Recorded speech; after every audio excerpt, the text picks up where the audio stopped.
अच्छा बारी साहब, अब दो पहलू हैं। एक तो ये आज़ादी इजहार का मामला है, दूसरा कुछ लोगों का मौक़िफ़ ये है कि जो खुफिया राय दही है उसके एहसास को यकीनी बनाने के लिए, ताकि वोटर का ये राइट है कि उसने वोट किसको दिया इसको खुफिया रखा जाए, ये सब इक़दामात किए जा रहे हैं। 2008 में कंवर दिलशाद साहब सेक्रेटरी थे इलेक्शन कमीशन के, गालिबन उन्होंने ऐसा हुक्म दिया था जिसका इरशाद साहब ने भी जिक्र किया।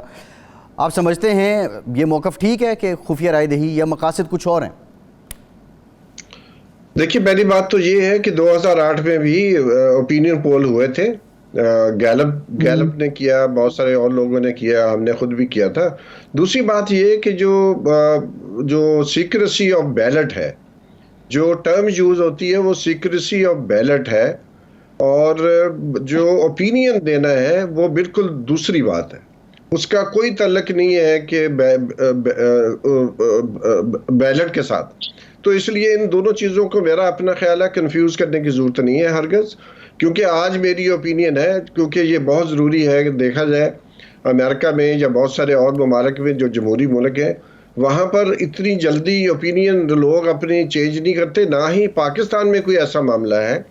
तीसरी दुनिया के भी बहुत सारे ऐसे ममालिक हैं जहाँ पर ओपिनियन पोल होते हैं, एग्जिट पोल होते हैं, सर्वेज होते हैं, और पाकिस्तान में भी होते रहे हैं। ये पहली दफ़ा किया जा रहा है कि इसके ऊपर मुकम्मल पाबंदी लगा दी गई है। मतलब ये कि हम गली मोहल्लों में जाके पूछ नहीं सकते लोगों से कि आप इस पार्टी को अगर वोट दे रहे हैं तो उसकी वजूहात क्या है। तो वो भी एक किस्म का इन्फॉर्म्ड, वोटर्स को इन्फॉर्म करने के लिए बड़ा ज़रूरी होता है, बहस मुबासे को आगे जाने के लिए। जब किसी पार्टी को पता चलेगा कि ओपिनियन पोल में वो बहुत पीछे जा रहे हैं, तो और उसकी ये वजूहात हैं, तो हो सकता है कि वो अपनी पॉलिसीज़ को बेहतर करें ताकि उनकी पॉपुलैरिटी ऊपर आ सके। तो ये एक इन्फॉर्म्ड ओपिनियन डेवलप करने के लिए, एक कंपेटिटिव माहौल बनाने के लिए, ताकि सबके लिए लेवल प्लेइंग फील्ड हो, और ये पता चल सके कि जो ओपिनियन पोल हुए थे और जो जिस तरह वोट पड़ा है उसमें कितना फ़र्क है। और अगर बहुत बड़ा फ़र्क कोई निकल के आता है तो फिर जो पॉलिस्टर्स हैं, जो ओपिनियन पोल कंडक्ट करते हैं, फिर उनके पास बहुत सारी वजूहात ढूंढने के लिए आ जाती हैं, इन्वेस्टिगेशंस होती हैं। तो मैं समझता हूँ कि ये बिल्कुल ड्रैकोनियन चीज़ है, और इरशाद साहब ने सही कहा है कि लगता है कि बिल्कुल एक उल्टी गंगा पाकिस्तान में बह रही है। बाकी दुनिया के मुल्क में जो है वो फ्रीडम इंडेक्स बेहतर हो रहे हैं, हमारे यहाँ जो फ्रीडम इंडेक्स है बिल्कुल नीचे चला गया है। और ये सारा कुछ हुआ है, ये जो पिछली हमारी असम्बली डिज़ाल्व हुई है उसके दौर में, आखिरी चंद दिनों में जिस तरह बलडोज किए गए हैं कवानीन, और जिस तरह जो सेंसस है जो कि 1 माह में मुकम्मल होना चाहिए था उसको 6 माह लग गए हैं। उसकी क्वालिटी के बारे में मुझे बहुत शक है कि जो सेंसस है उसकी क्वालिटी बहुत कंप्रोमाइज्ड है।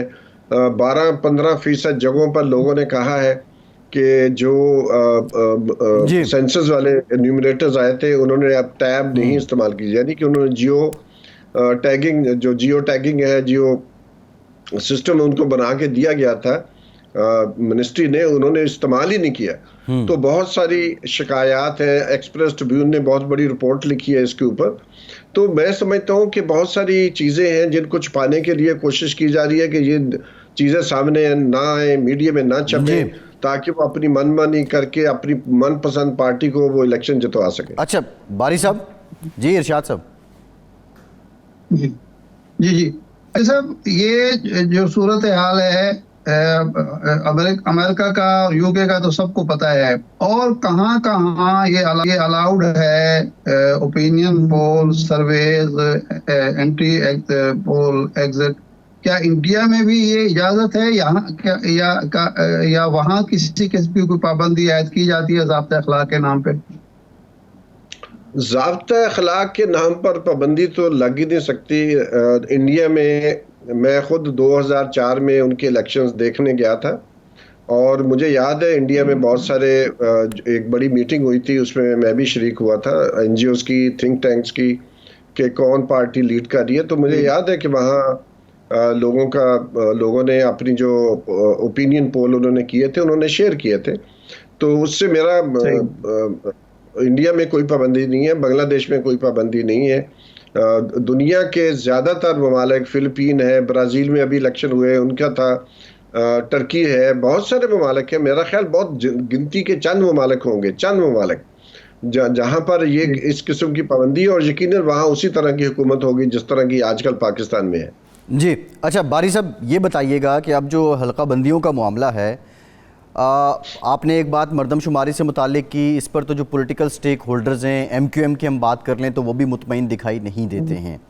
अब अगर ये हल्का बंदियाँ हालिया तरमीम के तहत होती हैं, ये मामला हल हो जाएगा, आइनी तरमीम के बिना ही ये मामला ठीक हो जाएंगे, या कोई तनाज़ा खड़ा होगा हालिया तरमीम के तरीक़ाकार के मुताबिक ही ये हल्का बंदियाँ हो जाएँ? तो नहीं, देखिए, जो भी हल्का बंदियां जो होती हैं उसके लिए कुछ प्रिंसिपल्स और डिलिमिटेशन है। वो इलेक्शंस एक्ट के पूरा एक चैप्टर उसके ऊपर है, एक पूरा सेक्शन डिलिमिटेशन के ऊपर है।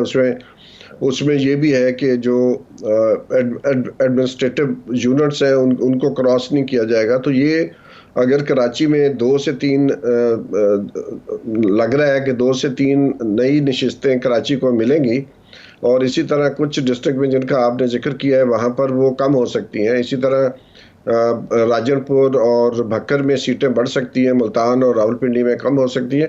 लेकिन ये सब करने के लिए इलेक्शन कमीशन को आइनी तरमीम की ज़रूरत है, और आइनी तरमीम तो हो नहीं सकती इस वक्त क्योंकि हमारी असम्बली ही नहीं है।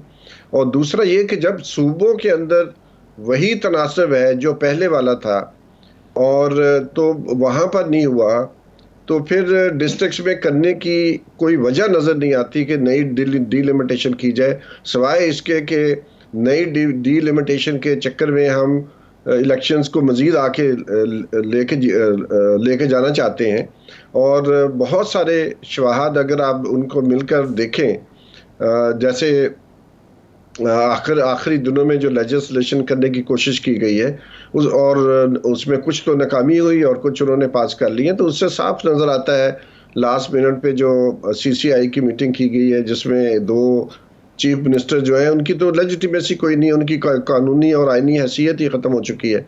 तो मैं समझता हूँ अगर सब चीज़ों को अगर आप मिला के देखें तो बहुत वाज़े तौर पर है जो इरशाद साहब ने पहले कहा है कि रिगिंग की तरफ एक जो प्री पोल रिगिंग है उसका पूरा बंदोबस्त किया जा रहा है, और उसका ये भी कोशिश की जा रही है कि ओपिनियन पोल्स के ज़रिए हकीकत को उस पर पाबंदी लगाकर हकीकत को जो है वो छुपाया जा सके।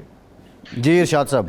अच्छा बारी साहब, एक ओपिनियन पोल के हवाले से हमें 2 दफ़ा अमेरिका में बिल्कुल मायूसी हुई कि ओपिनियन पोल कुछ चल रहे थे और नतायज कुछ और बरामद हुए। एक मिसाल ये ट्रंप की है, जो पहला इलेक्शन था जिसमें ट्रंप साहब जीते हैं, उस वक्त सारे ओपिनियन पोल सर्वे इसके बरक्स थे। एक दफ़ा हम देखते हैं कि 93 में ऐसा हुआ था। तो क्या इस बेस पर के ओपिनियन पोल या सर्वेज कुछ कह रहे हैं और नतायज कुछ और बरामद होते हैं, तो क्या ये रिगिंग का इल्ज़ाम लगाया जा सकता है? बिल्कुल नहीं लगाया जा सकता। बुनियादी बात यह है कि एक ओपिनियन पोल नहीं होते, बहुत सारे ओपिनियन पोल होते हैं, और ओपिनियन पोल करने वालों की अपनी बायसेस भी होते हैं, जिस तरह के क्वेश्चन करते हैं, बाकी चीज़ें हैं।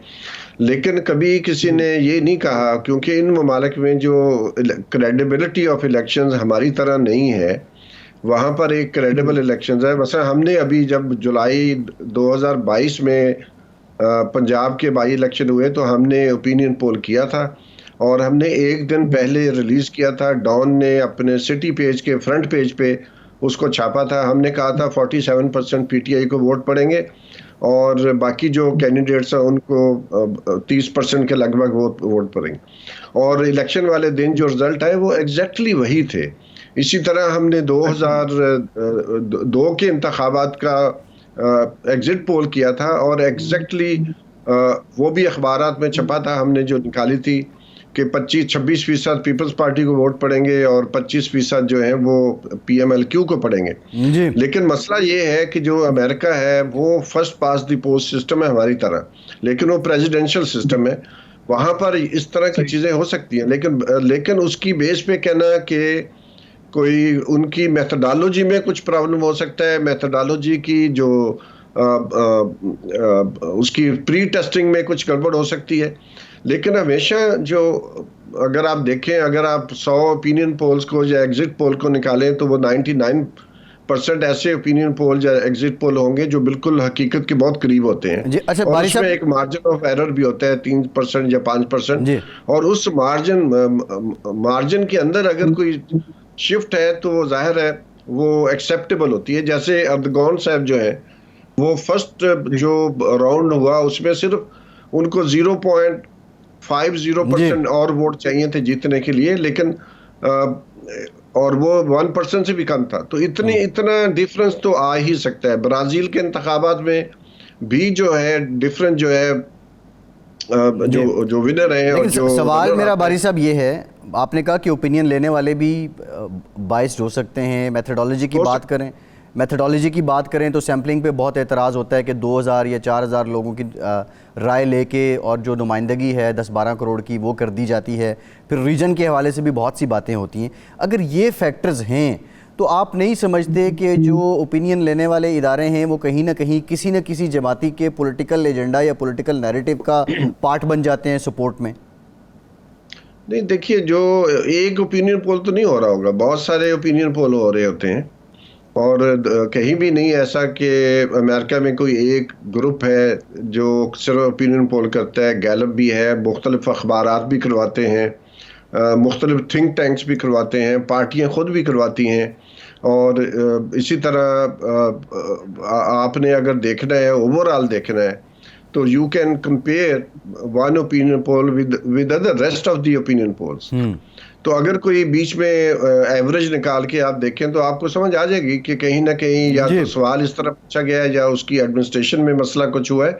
लेकिन उसकी वजह से जो फ्रीडम ऑफ एक्सप्रेशन है, लोगों का ये बताना कि लोग तो झंडे लगाते हैं हमारे यहाँ, खुल्लम खुल्ला घरों के बाहर झंडे लगाते हैं, तो ये अब झंडों पे भी पाबंदी लगा दें, क्योंकि उससे पता चलेगा कि कौन सी पार्टी जो है वो कौन सा घराना जो है किस पार्टी के साथ है। और उससे एक एक्सप्रेशन निकल के आएगा कि ये तो इस तरह तो पता चल रहा है कि एक खास पार्टी बहुत पॉपुलर है, दूसरी पार्टी के झंडे कम है, इसलिए झंडे लगाने पर भी इलेक्शन कमीशन पाबंदी लगा सकता है। बारी साहब, पाबंदी तो जलसे पर भी लग सकती है कि बड़ा जलसा किसी ने कर लिया तो खाम खा राय मुतासर होगी कि शायद ये ज्यादा मकबूल है। जलसों पर भी पाबंदी लग सकती है झंडों के अलावा।